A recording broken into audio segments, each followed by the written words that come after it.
BBC is also under fire today after they broadcasted the event, with Member of Parliament Rupert Lowe writing to the Director General of the BBC, Tim Davie, calling for future Glastonbury events not to be broadcast on the station.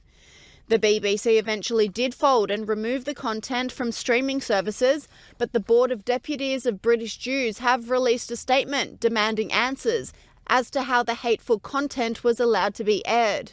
In an attempt to backtrack, the BBC released an article condemning the appalling chants, but British commentator Dan Wooten slammed the media outlet, saying, "Glastonbury and the BBC can absolutely F off with their pathetic attempts to crawl back from this.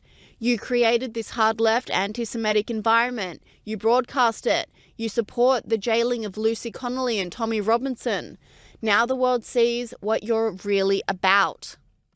And whilst the UK Prime Minister Keir Starmer was appalled by the aggressive activism at Glastonbury, his Health Secretary Wes Streeting twisted the conversation to blame Israel once again.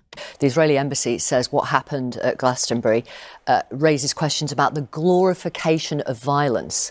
Do you agree?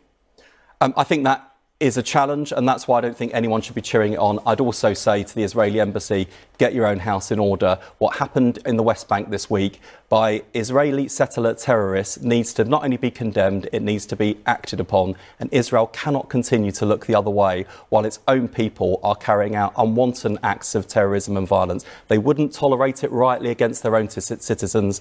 Their citizens are doing it to Palestinians, and it's got to stop.